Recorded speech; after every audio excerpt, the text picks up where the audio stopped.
ഇടതുപക്ഷ ജനാധിപത്യ മുന്നണി സർക്കാരിന്റെ വികസന തുടർച്ചയ്ക്ക് ജനം വിധിയെഴുതുമെന്ന് LDF നേതാക്കൾ വാർത്താസമ്മേളനത്തിൽ പറഞ്ഞു. 10 വർഷത്തെ ഭരണ നേട്ടങ്ങൾ ജനങ്ങൾക്ക് മുന്നിൽ അവതരിപ്പിച്ച് പൂർണ്ണ ആത്മവിശ്വാസത്തോടെയാണ് LDF തിരഞ്ഞെടുപ്പിനെ നേരിടുന്നത്. കേരളത്തിന്റെ പൊതുവികസനത്തിനൊപ്പം ജില്ലയുടെ സമസ്ത മേഖലകളിലും സമാനതകളില്ലാത്ത മുന്നേറ്റമാണ് നടന്നത്. LDFന്റെ വികസന കാഴ്ചപ്പാടിനും ജനക്ഷേമ നയങ്ങൾക്കും വലിയ പിന്തുണയാണ് പൊതുസമൂഹത്തിൽ നിന്നും ലഭിക്കുന്നത്. ഇത് വോട്ടായി മാറും. LDFന്റെ വികസന നയവും UDFന്റെ വികസന വിരുദ്ധതയുമാണ് തിരഞ്ഞെടുപ്പിലെ പ്രധാന ചർച്ചാ വിഷയം. ദേശീയപാതാ വികസനം ഇതിന് ഉത്തമ ഉദാഹരണമാണ്. സർക്കാരിന്റെ വികസന നേട്ടങ്ങൾ തിരഞ്ഞെടുപ്പിൽ ചർച്ചയാകരുതെന്നാണ് UDF ആഗ്രഹിക്കുന്നത്. അതിനായി നുണപ്രചാരണങ്ങൾ നടത്തുകയാണെന്നും ഇടതുപക്ഷത്തെ ന്യൂനപക്ഷ വിരുദ്ധമായി ചിത്രീകരിക്കാൻ വ്യാജപ്രചാരണം അഴിച്ചുവിടുന്നുവെന്നും തദ്ദേശ തിരഞ്ഞെടുപ്പിൽ പറ്റിയ അതേ നിലപാടാണ് UDF ഇപ്പോഴും തുടരുന്നതെന്നും നേതാക്കൾ പറഞ്ഞു. എന്നാൽ യാഥാർത്ഥ്യം തിരിച്ചറിഞ്ഞ ജനം ഇടതുപക്ഷത്തെ വിശ്വാസത്തിലെടുക്കുന്ന കാഴ്ചയാണ് കാണുന്നത്. ന്യൂനപക്ഷ സംരക്ഷണത്തിന് എക്കാലവും നിലകൊണ്ടത് ഇടതുപക്ഷമാണെന്ന തിരിച്ചറിവ് അവർക്കുണ്ടെന്നും മതസാമുദായിക ധ്രുവീകരണമുണ്ടാക്കി തിരഞ്ഞെടുപ്പ് നേട്ടമുണ്ടാക്കാനുള്ള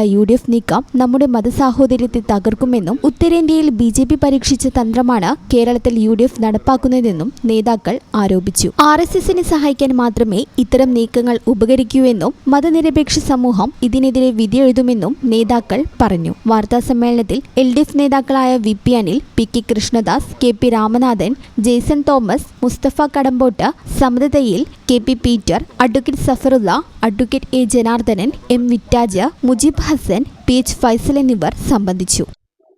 ഈ ചാനൽ ന്യൂസ്, മലപ്പുറം. 15 വർഷങ്ങളായി ഈ തിളക്കം നമ്മെ ഭ്രമിപ്പിക്കുന്നു. 15 വർഷങ്ങളായി ഈ വ്യത്യസ്തത നമുക്ക് ആത്മവിശ്വാസം നൽകുന്നു.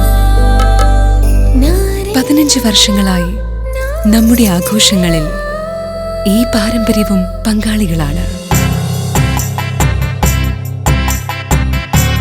ഒരു ദേശത്തിന്റെ ആഭരണ സംസ്കാരം രൂപപ്പെടുത്തിയവർ. ഞങ്ങളെപ്പറ്റി നിങ്ങൾക്കല്ലേ കൂടുതൽ അറിയുന്നത്? പരിശുദ്ധിയുടെ സുവർണ പാരമ്പര്യം. Hayath golden diamonds, Valanchery.